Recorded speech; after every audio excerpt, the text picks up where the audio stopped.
1988 पासून हा साई उत्सव सुरू झालेला आहे.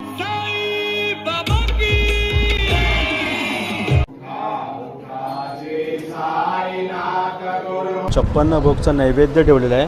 3500 तरी पब्लिक जो होतो अंदाज. तरी भंडाऱ्यामध्ये महाप्रसादाची जी खाण्याची मजा आहे ना ती काही वेगळीच असते.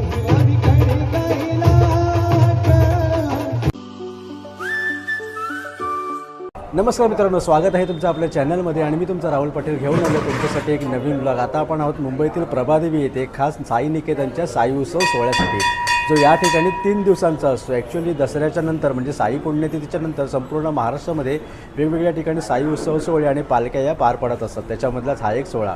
तर या व्हिडिओच्या माध्यमातून जास्तीत जास्त माहिती देण्याचा माझा नक्कीच प्रयत्न असेल. तर चला साईनाथ महाराज की जय म्हणत आपण आपल्या आजच्या व्हिडिओला सुरुवात करूया.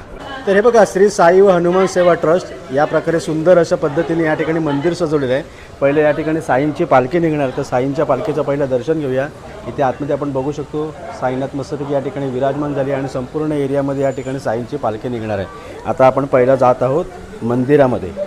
अनंत कोटी ब्रह्मांड नायक राजाधिराज योगीराज परब्रह्म श्री सच्चिदानंद सद्गुरू साईनाथ महाराज की जय. खूप सुंदर पद्धतीने या ठिकाणी मंदिर सजवलेलं आहे आणि इकडलं जे मंदिर आहे याच्याबद्दल सांगायचं म्हणजे शिर्डीची प्रतिकृतीच अशा प्रकारचं मंदिर हे उभारलेलं आहे. साईंचं दर्शन घेऊया आणि पुढे पालखीला निघूया.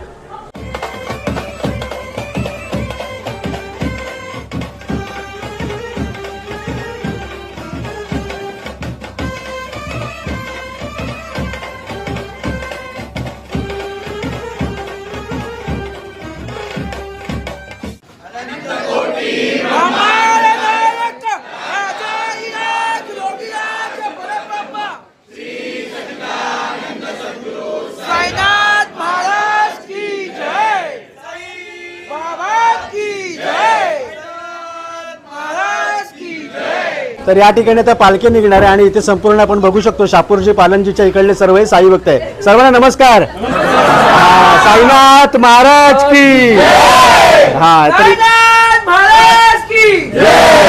तर या ठिकाणी तर साई उत्सव साजरा होतोय. मला सांगा की इथे साई उत्सव जो साजरा होतो तो किती वर्षापासून इथे साजरा होतोय? आता हे 38वे वर्ष आहे. 1988 पासून हा साई उत्सव सुरू झालेला आहे. ओके. आणि या ठिकाणी जो 3 दिवसांचा उत्सव असतो तो कशा प्रकारे या ठिकाणी साजरा होतो? 3 दिवसाचा उत्सव म्हणजे प्रत्येक जण आपल्या घरातलाच कार्यक्रम असल्याप्रमाणे सगळेजण या कार्यक्रमामध्ये उपस्थित असतात. जसं म्हणजे त्या उत्सवाचं आपण शब्दामध्ये वर्णनच करू शकत नाही, असं आहे ते. 16 तारखेला साईंची पालखी मिरवणूक असते. त्यानंतर 17 तारखेला साई अभिषेक, होम हवन आणि साईंचा महाप्रसाद भंडारा असतो आणि